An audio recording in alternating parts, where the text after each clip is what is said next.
இன்னைக்கு என்ன விஷயம் பார்க்குறோன்னா, ஒரு டியோ தான் சர்வீஸ் எடுத்துருக்கிறேன்.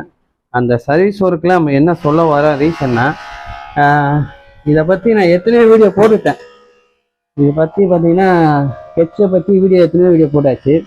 ஆனால் என்னைக்குன்னா யோசிச்சு பார்த்துக்கிறீங்களா, இது வந்து எப்படின்னா தெரியாதவங்களுக்கு சொல்கிறேன், தெரிஞ்சவங்களுக்கு இல்லை. இதை பற்றி நிறைய பேர் தெரியும், தெரியாதவங்களுக்கு சொல்கிறேன்.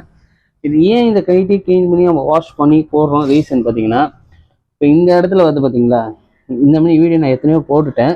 அதனால தெளிவாக சொல்கிற மாதிரி இப்போது இந்த கெட்சு தெரியுதுங்களேன். இப்போ நீங்கள் ரேஸ் பண்ணும்போது கெட்சு இப்படி போய் வரும். இது வந்து ஆக்ஷன் வந்து இப்படி கொடுக்கும், தெரியுதுங்களா. நீங்கள் ஒரு டைம் ரேஸ் பண்ணும்போது இந்த மாதிரி கெட்சு வரும்போது இந்த இடத்துல ஃப்ரீனஸ்ஸாக இருக்கணும். இப்போ இந்த இடத்துல உங்களுக்கு ஃப்ரீனஸ் இல்லைன்னா வண்டி வந்து ஒரு டைட் பொசிஷனில் போகும். இன்னொன்று பார்த்தீங்கன்னா, இந்த மாதிரி கெட்சு புஷ்ஷு, இந்த மாதிரி வி புஷ்லாம் போயிடுச்சுன்னா, இந்த ப்ராப்ளத்தை நிறைய பேர் சால்வ் பண்ணியிருப்பீங்க. நிறைய பேர் கஸ்டமருக்கு சொல்கிறேன், நிறைய பேர் இந்த ப்ராப்ளம் இருக்கும். வண்டி 100% இருக்கும். எப்படின்னு சொன்னால், காலையில் வண்டி பார்த்தீங்கன்னா எடுக்க சொல்ல ஒரு வைப்ரேஷன் வரும் வண்டி. அதுக்கப்புறம் வந்து நார்மலாக ஆயிடுச்சுன்னா நார்மலாக போகும். அதுக்கப்புறம் ஒரு கண்டிஷனில் வைப்ரேஷன் வரும். இது எதனால் வர ரீசன் பார்த்தீங்கன்னா, கெட்சு ஷூ க்ளீன் பண்ணாமல் இந்த இடத்துல ஆயிலெலாம் படிஞ்சிச்சுன்னா பாருங்கள், இந்த இடத்துல பெல்லில் வந்து ஃபுல்லாக ஆயில் தர இதெல்லாம் படிச்சுன்னா உங்களுக்கு வந்து ஒரு பிக்கப்னஸ் இருக்காது. வண்டி ஒரு டைட் பொசிஷனில் இருக்கும்.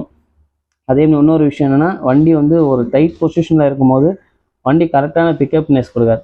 நீங்கள் என்ன இருக்கே இப்போ சொல்ல வர ரீசன் கேட்டிங்கன்னா, இதெல்லாம் முடிஞ்ச அளவுக்கு ஒரு சர்வீஸில் இதெல்லாம் கைட்டி க்ளீன் பண்ணி பர்ஃபெக்டாக போடுங்க, எந்த ப்ராப்ளமும் வராது.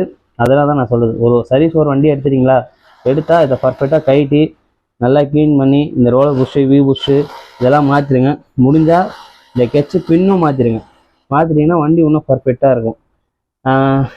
வேறு எதுவும் சொல்ல தோணல. நெக்ஸ்ட் வீடியோ பார்ப்போம். எல்லாருக்கும் பாய். இந்த வீடியோ ரொம்ப பிடிச்சா நிறைய பேர் ஷேர் பண்ணுவேன், நிறைய பேர் தெரிஞ்சுக்கிட்டோம். ஓகே, நெக்ஸ்ட் வீடியோ பார்ப்போம். முடிஞ்ச அளவுக்கு இந்த ப்ராப்ளம் தான் சால்வ் பண்ணிக்கிறீங்கன்னா எனக்கு கமெண்ட் பண்ணுங்கள், நானும் தெரிஞ்சுக்கிறேன்.